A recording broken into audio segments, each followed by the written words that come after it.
Our next unit that we're going to be taking a look at is jobs. In this unit, we're going to go ahead and we are going to take a look at the different types of jobs and how you're paid. We're going to take a look at your wages, so how much you make and how much is taken out for taxes. So when we get to our budgeting chapter, we'll be able to use the information from this chapter. So the first thing that we need to do is we need to have a job if we're going to be talking about our wages. Things we need to take into consideration when you are picking a job. You want to know how you are paid. Are you paid hourly? So this would be based off of the hours worked.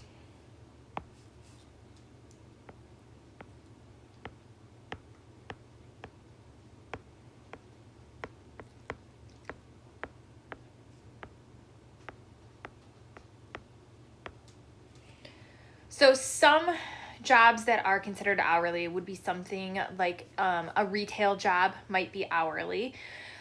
Your first starting out jobs are probably all going to be paid hourly. Some professional jobs are also paid hourly. So you might make $20 an hour. You might be paid hourly if you have a side hustle. So something, if I tutor extra on the side, I'd be paid by the hour. The next way to be paid is your salary. And so you might be a salaried employee, which means that you are paid a fixed amount throughout the year. So you'll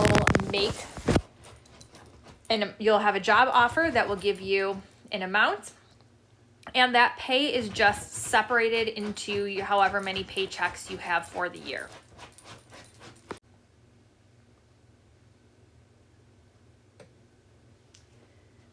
The last way that most people are paid is commission.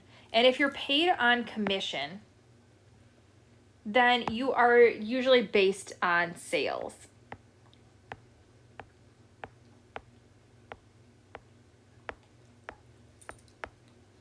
So for example, a car salesman might be based off of commission.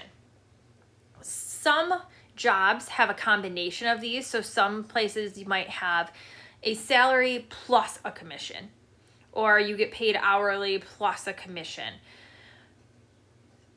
But these are the three main types of ways that you are paid. So that's one thing that you want to take into consideration, how you're being paid. Other considerations that you want to take into consideration is your time worked versus your pay.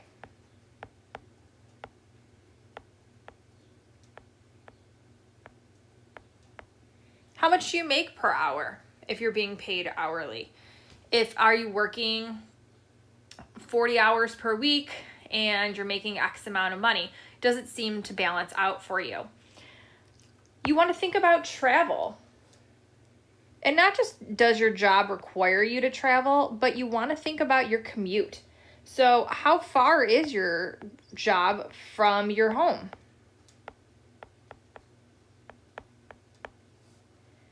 Do you have transportation?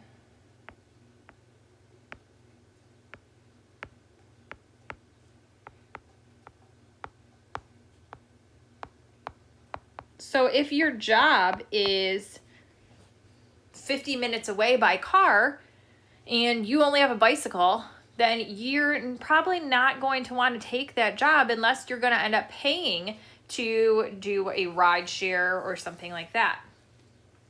Something else you want to take into consideration is, do you have a uniform or a dress code that you are going to have to abide by? And the reason we want to think about that is because that might be something extra that you might have to pay for. So they might give you a uniform, or you might have to pay a certain amount to have those uniforms. You also want to think about your hours. So are you working a 9 to 5? Are you working overnight? Do you have to work weekends? You want to think about when it is that you're actually going to be at your job. Another thing you want to think about is job security.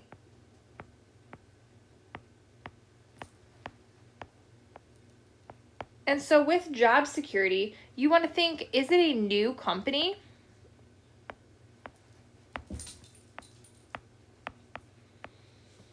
Does it have a reputation of being a strong company?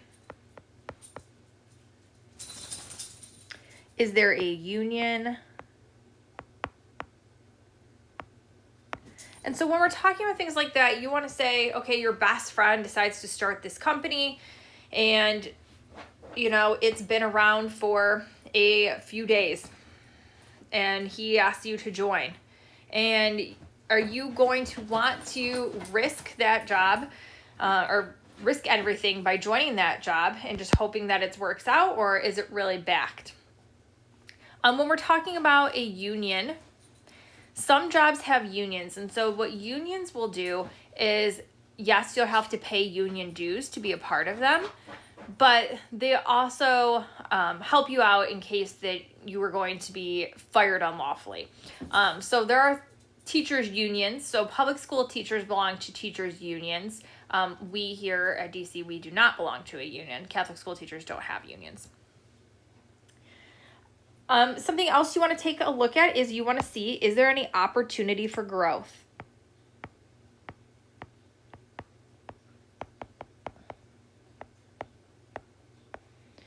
So if you start off, maybe you are in a retail position and you're starting off as a cashier. Maybe one day you want to be a manager. Is that going to be a possibility? Or you are working in an office and you want to become a partner or something later on. You want to see, are there opportunities? Are there opportunities for you to just lead teams of your coworkers? Another thing you want to take a look at is insurance. So insurance is really important for you to have, as we know, especially when we're looking at reasons that you might be hospitalized. So some employers include insurance, and so often you won't have to pay for your insurance if your employer provides it for you. Or if you do, there's a minimal amount that you might have to pay each month. Other employers, though, don't include insurance, and you need to purchase your insurance on your own. And that's something that kind of this table down here takes a look at. So with these, if you have an individual plan, and so an individual plan is a plan that you purchase on your own. You go ahead and you look up whatever company it is that you want to get insurance from, and you can go ahead and look at the variety of plans that they have.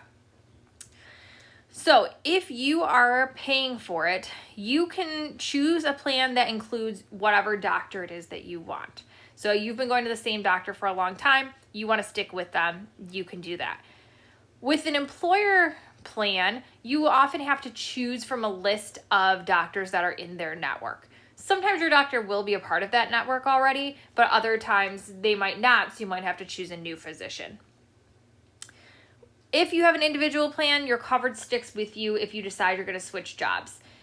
If you have an employer plan, if I no longer want to become a teacher and I want to go work in a different company, the school's not going to, or the archdiocese will not be contributing to my insurance anymore.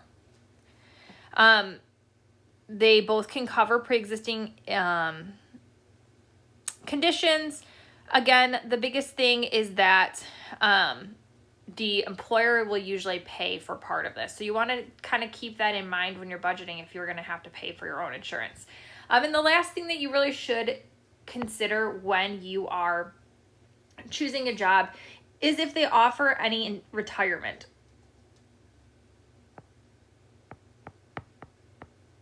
So maybe they offer a pension, excuse me. Maybe they offer a 401k, and we're going to talk more about these later. We're going to do a whole unit on investing and retirement.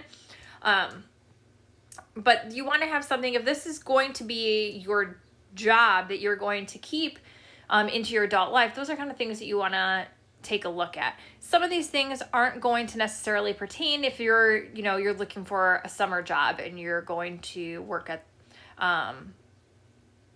you're going to work at the golf course or something over the summer, or you're going to be a lifeguard for the summer.